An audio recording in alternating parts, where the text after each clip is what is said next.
Kuya, magandang tanghali. Ano yung ginagawa mo? Fibers. Pavers with red cement toppings. Okay. Ilang sakong simento, kuya? 5. 5 sakong simento. Ilang karatilya na buhangin? 5 din. 5. Ang molasses mo? Kalating ito. Kalating litro. Tapos, ang ilang timba na tubig? 5 din. 5 timba na tubig. Tapos, ang pang-toppings mo, ilang kilo na red cement? 5. 25 kilos. Ilang sakong simento ang sa toppings mo? Ito lang. Isang sakong simento. Ilang pieces, ilang piraso ang palabas nito? 500. 500 pieces. Special ito. Yan. Ayun pala, idol. Special ang gawa ni Kuya na bar bricks with red cement toppings to. Ayan, so ayan, may mixing na, may technique na kayo. So kayo na ang bahalang kaya sa sino pang hindi nakapag-follow ng Facebook page ko, follow na po kayo. Gem Hardware Balulang Brands at saka Gem Hardware Ancoco Lumber Kanituan Brands. Ayan, ito yung toppings ni Kuya. So 25 kilos pala itong red cement niya. Tapos ilang pala na painsan? 5 lang. 5 pala na painsan ang hinalo niya dito sa red cement niya, idol. So ito yung mga ginagawa ni Kuya. Ayan oh. So uulitin ko, idol, 5 karatilya na buhangin, 5 sako na simento, 5 balde na tubig, kalahating litro na molasses, 500 pieces ang labas niya. Sa toppings naman niya, ang mixing niya ay 25 kilos na red cement at saka 5 pala o shovel na painsan. Hinahalo niya, tapos binabasa niya kunti sa tubig. Ito, kung nakikita ninyo, ayan, may basang tubig. Ayan. So, ganun yung ano niya. Tapos, ini-screen niya ng 1/8 na screen para matanggal yung mga dumi. So, yun yung mga diskarte dito ni Kuya sa special na red cement with plain toppings. Ayan. So, ganito yung ano niya dito, diskarte ni Kuya. Kaya, manood tayo ng ano niya. Ilang taon ka na gumagawa nito, Kuya? 2 years. Ha? 2 years. 2 years na? Ayun.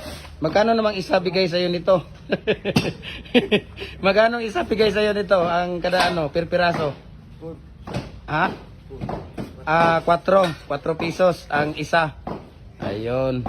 So, per piraso ang labas nila, idol.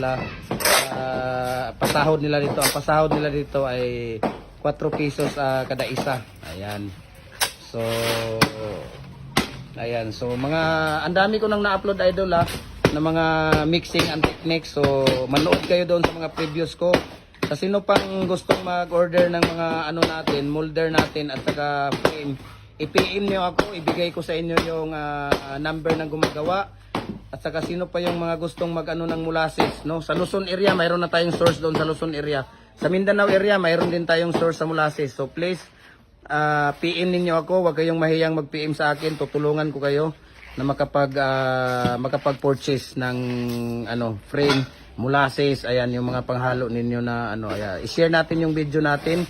Para marami ang nakakita at saka sino pa yung mga gustong magtawag dito, magbi-business, no? At least may idea na sila. Kasi kung ako noon nga nagbi-business, wala talaga akong ka-idea. So please, i-share natin ito para marami ang mga nakakakita dito at saka marami ang tawag dito. So iikot ko lang kayo dito. Ayan si Kuya nandoon. Magawa din si Kuya doon. Ayan si Kuya. Walang toppings naman. Plain toppings naman yun doon kay Kuya. So tingnan natin dito sila ni Kuya. Sa nila. Ginagawa dito. Pero wala na akong oras eh. Sa susunod na lang ako kang Kuya. Magbibideo dito. Wala na akong oras. Ayan, bar bricks din with plain toppings. Special ito, Kuya?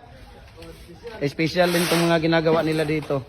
So pagka-special, isang karatilya na buhangin, isang karatilya din na simento. Pagka-special. Ayan. Si Kuya, zigzag naman yung ginagawa ni Kuya. Wala na akong oras kaya sa susunod na lang ako mag-interview sa kanila. Kuya ha? Ayan, zigzag. Special din itong gawa mo, Kuya? Ayun, special din pala itong gawa ni Kuya eh. Ayan. So Thank you so much for watching guys, no, sa mga followers natin, sa mga nanonood, sa patuloy na sumusuporta sa ating video, sa ating mga i-share ninyo. Thank you so much sa inyong lahat. Sana good luck sa mga business natin. Ayan. Thank you so much po for watching. God bless us all.